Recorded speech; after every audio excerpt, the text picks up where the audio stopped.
Halo Gunarwan dan Gunarwati sekalian, ketemu lagi ya di channel saya Gunar Os. Dan ya, kali ini saya ingin melakukan react video kepada channel R66 Sports ya, dimana Coach Justin dan Helmi Yahya membicarakan berbagai hal tentang sepak bola. Tapi ada satu bagian di awal yang ingin saya react gitu ya, karena sekali lagi ini menunjukkan betapa Coach Justin ini tidak paham peta persepak bolaan Eropa dan ketidakpahaman dia tentang Arsenal. Walaupun dia ngaku-ngaku sebagai fans Arsenal ya, tapi menurut saya dia amat sangat tidak paham tentang kondisi Arsenal dan struktur struktur kepemimpinan di Arsenal gitu. Dan juga menurut saya, dan nanti yang mau saya bahas lebih detail lagi adalah bagaimana dia juga sepertinya tidak mungkin terlalu cepat untuk mengatakan bahwa Ineos ini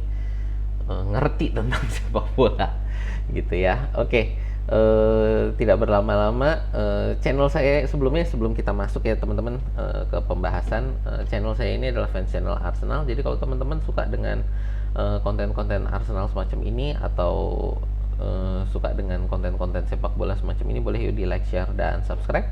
Dan jangan lupa dipencet tombol loncengnya supaya setiap kali saya upload teman-teman dapat notifikasi ya. Oke, ini ya, tidak berlama-lama kita akan masuk ke klip yang ingin saya bahas. Cuman ya still not good enough. Ya. Jadi ya bener, gue itu nggak pernah bermimpi Arsenal juara di bawah Arteta. Nggak yakin. Murni karena Artetanya. Ini dipecat atau di? Nggak mungkin dipecat. Kenapa? Ya karena Kroenke nggak pernah peduli. Pokoknya lo runner up, lo make money, masuk Champions League, udahlah jalannya. Mana orang mereka peduli? Karena passion emang nggak di situ ya. Emang nggak di situ. Contoh your club lah, Glazer. Ya, Glazer sampai ya. Fasilitas bocor semua, ini tuh banjir. Memalukan. Iya. Kurang lama apa dia pegang MU? Kurang banyak duit apa dia dapat dari MU? Yang penting still make money. Iya. Bertahan. Bertahan dan nggak peduli juga. Nah, baru masuk Ineos yang ngerti teknis, yang ingin invest di teknis, okay. Nah, Arsenal kan nggak ada yang orang kayak Ineos yang beli seperempat saham. Tapi kan Arsenal itu kan. Nah itu ya, jadi ini yang ingin saya bahas kali ini, tentang keluarga Kroenke ya, juga nanti ada tentang Ineos, yang menurut saya teman-teman harus paham juga ya tentang keluarga Kroenke ini. Apa benar keluarga Kroenke ini tidak peduli dengan Arsenal gitu ya? Jadi menurut saya ini sekali lagi tadi ya menunjukkan betapa dia tidak paham tentang Arsenal gitu. Keluarga Kroenke ini memiliki Arsenal melalui badan usaha bernama Kroenke Sports and Entertainment. Jadi ini badan usaha yang menaungi semua klub-klub olahraga yang dimiliki oleh Kroenke ya. Dan kalau dibilang bahwa mereka tidak punya passion ya, ini saya lihat ini klub-klubnya ya. Ini ada LA Rams, Denver Nuggets, Colorado Avalanche, Colorado Rapids, Colorado Mammoth, Arsenal, Arsenal Women, LA Gladiators, dan LA Gorillas ya. Jadi ini LA Rams, Denver Nuggets, LA Rams ini di NFL, lalu Denver Nuggets ini di NBA, Colorado Avalanche ini di NHL, Colorado Rapids ini NFL, Colorado Mammoth ini dia untuk Liga Lacrosse ya, NLL, National Lacrosse League ya. Ini Arsenal tentu teman-teman tahu ya, juga Arsenal Women. LA Gladiators ini untuk Liga Overwatch League. Lalu LA Gorillas ini di Call of Duty League ya. Dari semua klub ini ya, LA Rams, Denver Nuggets, Colorado Avalanche, nah, ini LA Rams, sorry ya, tadi saya mau ngomong bahwa LA Rams, Denver Nuggets, lalu Colorado Avalanche, Colorado Mammoth, LA Gladiators dan LA Gorillas ini sudah memenangkan piala-piala bergengsi, piala-piala tertinggi di liga mereka masing-masing gitu ya. Dan ini saya sebenarnya sudah pernah ngomong sekitar 2 tahunan yang lalu ya. Ini videonya di sini nih. Derita anak tiri Arsenal dan Manchester United. Karena ini di sini juga saya membahas tentang tentang kepemilikan. Jadi tentang keluarga Kroenke dan keluarga Glazer. Dan apakah benar Arsenal dan Manchester United ini anak tiri karena dimiliki oleh pemilik dari Amerika yang mereka tidak peduli? Apakah benar mereka memang tidak peduli? Ya, ya kali ini saya mau ngomong aja kesimpulan singkat saya kan dari video itu. Enggak. Untuk Arsenal, Arsenal ini bukan anak tiri. Berbeda dengan Manchester United di keluarga Glazer, iya itu anak tiri. Tapi kalau Arsenal ini sama sekali bukan anak tiri. Kenapa? Kita diberi memang fasilitas, diberi sumber daya, resources itu untuk bisa memenangkan piala, gitu ya. Dan percaya atau tidak percaya bahwa model yang dilakukan oleh keluarga Kroenke di Arsenal itu adalah meniru model dari LA Rams, ya, yang sudah berhasil menjuarai Super Bowl ya. Itu model untuk bukan lalu meniru 100% ya, tapi bahwa model manajemennya itu meniru dari LA Rams yang sudah berhasil menjuarai Super Bowl tadi ya. Jadi makanya ini kalau dibilang bahwa Arsenal ini lalu keluarga Kroenke tidak punya passion terhadap olahraga apapun yang dimiliki, bullshit gitu kan ya. Sekali lagi itu bodoh gitu, bahwa keluarga Kroenke tidak peduli dengan Arsenal. Itu menurut saya adalah satu kegoblokan gitu, satu bahwa tidak paham tentang KSI. Mereka di sini mereka berbisnis di bidang olahraga gitu ya. Bahwa mereka berbisnis, saya tidak menyangkal itu gitu kan, bahwa Arsenal juga menjadi ladang bisnis mereka, itu saya tidak menyangkal itu. Tapi bahwa memakai Arsenal sebagai ladang bisnis itu tidak sama dengan tidak punya passion, tidak punya tidak punya greget, nggak punya mental ingin bahwa Arsenal ini juara. Salah besar ya. Bahwa mereka paham untuk bisa berbisnis di bisnis olahraga, keluarga Kroenke ini paham untuk bisa membangun fanbase ini harus bisa bersaing untuk mencapai gelar juara gitu ya. Jadi ini makanya ketika dibilang bahwa keluarga Kroenke ini tidak punya passion, tidak peduli terhadap Arsenal, ya ini sekali lagi saya mau ngomong ini adalah satu kebodohan ya.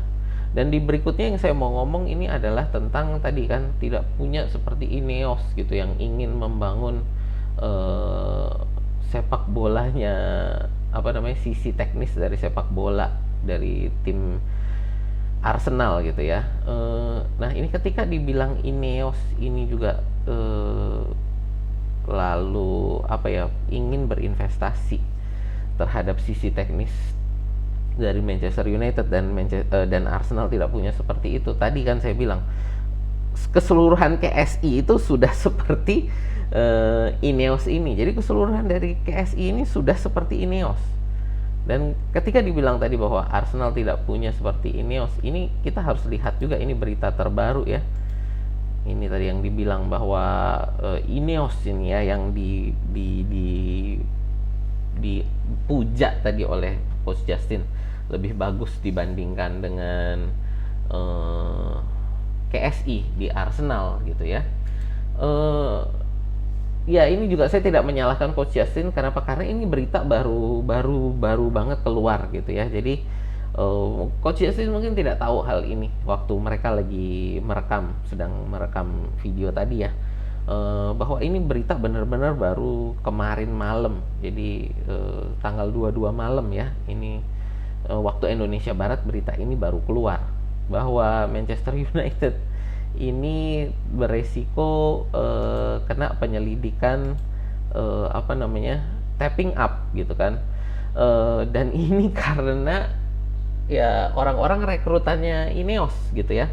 Jadi secara singkat ini kan Ineos sedang berusaha merekrut CEO dari Manchester City namanya Omar Barada ya, dan sudah berhasil. Tapi Omar Barada ini secara resmi masih menjadi karyawannya Manchester City ya. Jadi dia belum dipecat, belum putus hubungan lah, belum di PHK dari Manchester City, karena memang masih ada hal-hal yang harus dilakukan di Manchester City sebelum dia bisa resmi pindah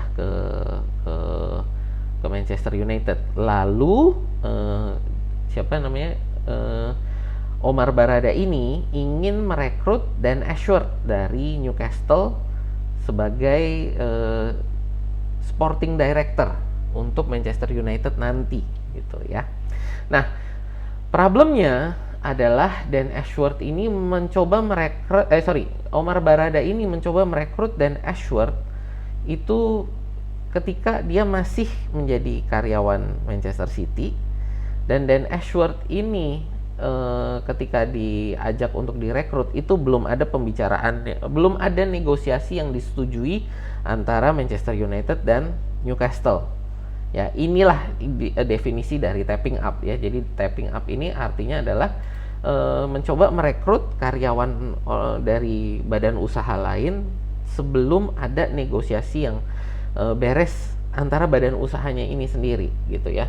Dan dengan ini membuat Dan Ashworth ini sekarang dalam masalah juga, dan Manchester United bisa mendapatkan hukuman karena tapping up ini. Ya, yang pertama tadi kan kita ngomong bahwa Dan Ashworth ini dia secara resmi masih karyawan Newcastle. Dan saat ini dia sedang mencoba menggugat Newcastle ke badan arbitrase karena dia merasa bahwa sejak dia menginformasikan kepada Newcastle bahwa dia ingin pindah ke Manchester United, lalu keseluruhan akses dia terhadap file-file kerja dia di Newcastle itu ditutup gitu kan. Dan dengan demikian dia mengatakan bahwa pembelaan diri dia ya, bahwa dengan semua akses pekerjaan dia ini ditutup, berarti secara efektif Newcastle itu sudah memecat dia, sudah mem-PHK dia gitu ya, walaupun nggak diberi pesangon atau gimana, tapi bahwa dengan semua akses pekerjaan dia itu sudah ditutup oleh Newcastle, berarti Newcastle itu secara efektif sudah mem-PHK dia. Itu pembelaannya. Dan kalau sudah di PHK berarti dia mau pindah kerja kemanapun itu nggak masalah ya. Namun ini baru kemarin malam itu kan diumumkan gitu kan, diberitakan bahwa sebelum dia mengumumkan bahwa memberitahu kepada manajemen Newcastle bahwa dia pengen pindah ke United, dia itu ternyata sudah berkomunikasi dengan Omar Barada ya. Dan dia sudah memberikan info-info kepada Omar Barada tentang pekerjaan dia di Newcastle dan bagaimana dia dulu pindah dari dari Brighton ya, pindah dari Brighton ke Newcastle, itu bagaimana dia pindah, itu semua dia informasikan kepada Omar Barada.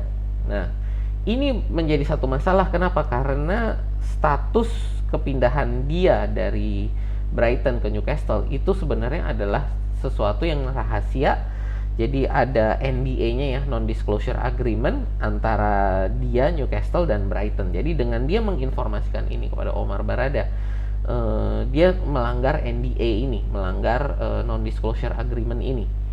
Lalu yang menjadi masalah lagi juga tadi, bahwa si Omar Barada ini sudah melakukan pekerjaan bagi Manchester United ketika dia masih menjabat sebagai karyawan Manchester City. Sekali lagi saya ingatkan bahwa Omar Barada ini dia masih dalam gardening leave. Gardening leave ini artinya adalah cuti cuti bagi seorang karyawan. Kalau di Inggris ini namanya gardening leave, ini adalah cuti bagi seorang karyawan di mana dia masih dalam masa transisi untuk pindah ke perusahaan baru, tapi secara resmi dia masih menjadi karyawan di perusahaan lama dan dia masih punya kewajiban-kewajiban yang harus dia lakukan sebagai karyawan di perusahaan lama gitu ya.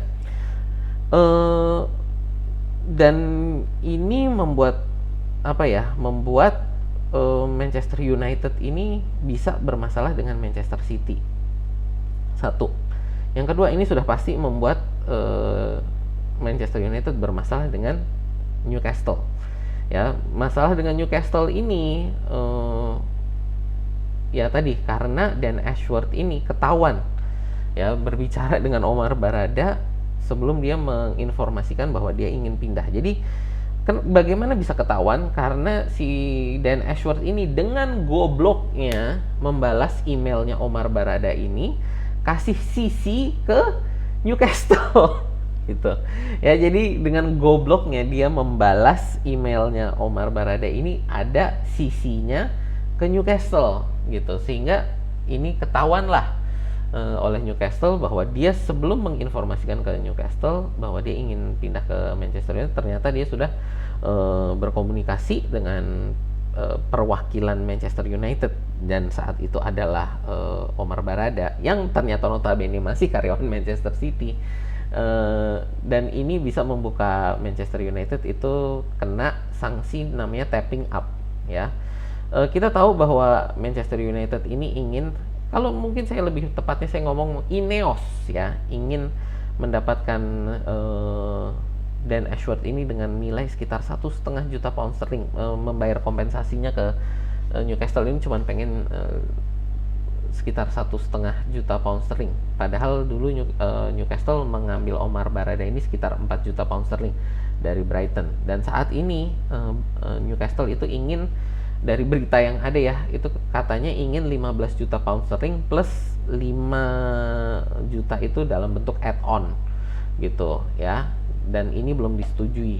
Dan karena itu makanya Dan Ashworth ini kena oleh Newcastle itu namanya tadi gardening leave itu ya, masa transisi di mana dia nanti akan bekerja untuk klub baru tapi belum, dan saat ini masih bekerja sebagai karyawan di klub lama gitu kan. Dan Newcastle ini bersiap untuk membuat Dan Ashworth ini gardening leave selama 1,5 musim gitu ya. Jadi mereka nggak peduli kalau lo mau bayar bisa langsung segera pindah, tapi kalau nggak mau bayar ya udah, kita akan bikin Dan Ashworth ini tetap sebagai karyawan kita yang nggak kerja apa-apa gitu ya selama 1,5 musim, dan karena masih karyawan kita nggak boleh kerja buat lo gitu.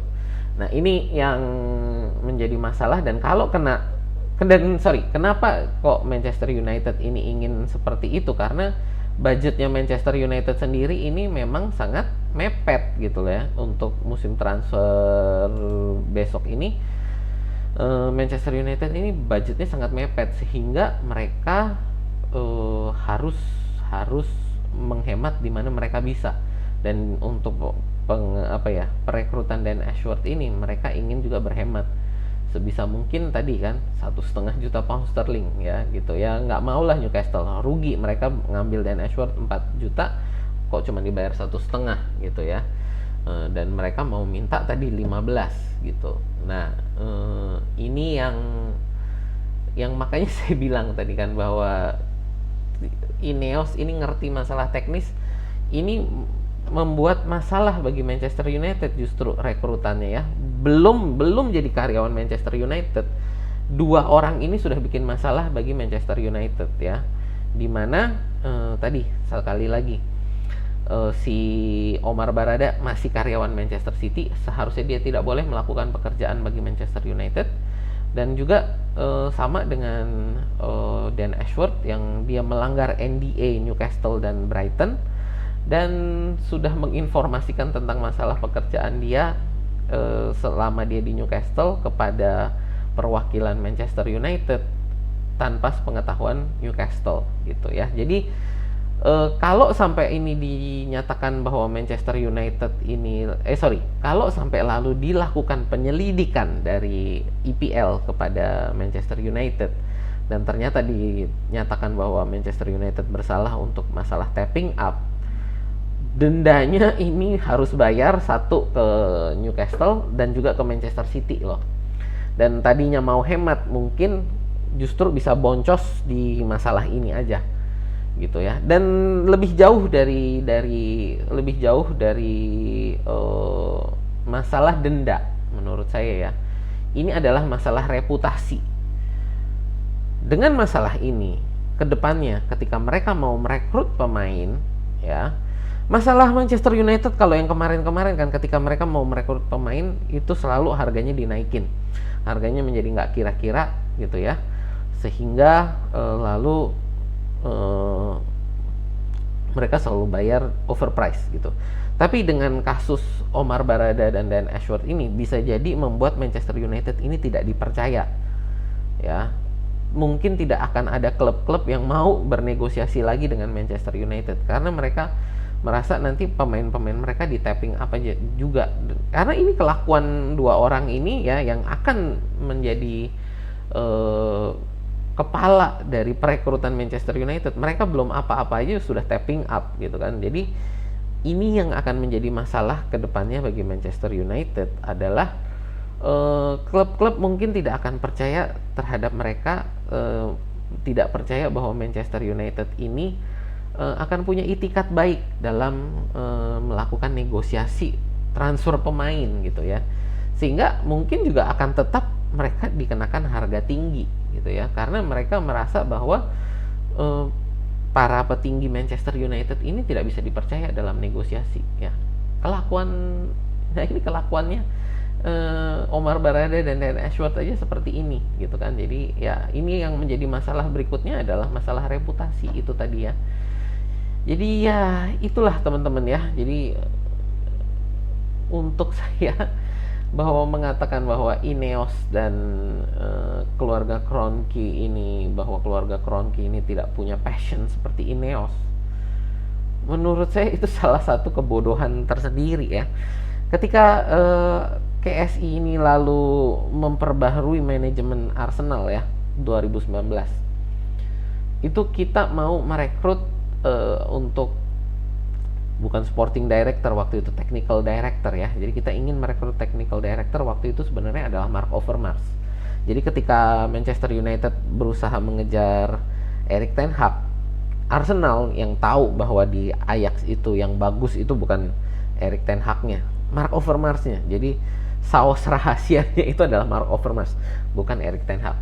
Jadi kita mencoba mengejar Mark Overmars tapi tidak berhasil ya. Itu semua tidak ada masalah karena semua negosiasi dilakukan dengan itikat baik, dengan baik-baik. Baru setelah itu tidak berhasil dengan Mark Overmars, kita ke Edu ya. Edu itu hubungannya waktu itu dengan FA-nya Brazil ya. Jadi apa sih, saya lupa nama. Jadi intinya dengan serikat sepak bolanya Brazilnya gitu ya. Dan semua juga dilakukan dengan baik-baik. Dan Edu juga ada gardening leave-nya gitu ya. Jadi ada masa transisinya di mana dia waktu itu Piala Dunia kalau nggak salah, Piala Dunia atau Copa America kalau nggak salah, Piala Dunia. Jadi Edu mengatakan oke, nanti saya akan bekerja untuk Arsenal setelah pekerjaan saya kepada Brazil, kepada timnas Brazil setelah Piala Dunia ini selesai gitu. Semua dilakukan dengan baik-baik. Dan inilah makanya yang membuat saya bilang kalau ngomong bahwa keluarga Kroenke ini nggak setara dengan Ineos, passionnya, profesionalitasnya, ya sekali lagi Anda tidak tahu tentang Arsenal, Anda tidak tahu tentang KSI, Anda ini menurut saya ya bodoh gitu ya, dan hanya berbicara berdasarkan feeling, tidak berbicara dengan data. Tapi ya sekali lagi kita tahu bahwa Coach Justin ini alergi terhadap data gitu kan. Jadi ya tentu tidak kaget ketika dia ngomong tentang hal-hal seperti ini ya asal jeplak tanpa data gitu ya. Ya itu teman-teman yang ingin saya bicarakan dari reaction video ini. Ya terima kasih teman-teman yang sudah nonton ini video keluh kesah saya 25 menit ya. Ya itu aja sih dari saya. Terima kasih yang sudah menonton. Kalau teman-teman sekali lagi suka dengan konten-konten Arsenal semacam ini atau suka dengan konten sepak bola semacam ini, silakan di like, share, dan subscribe. Atau mungkin teman-teman punya pendapat tentang masalah ini, silakan tulis di kolom komentar ya. Itu aja dari saya. Terima kasih. Sampai jumpa di video kita berikutnya.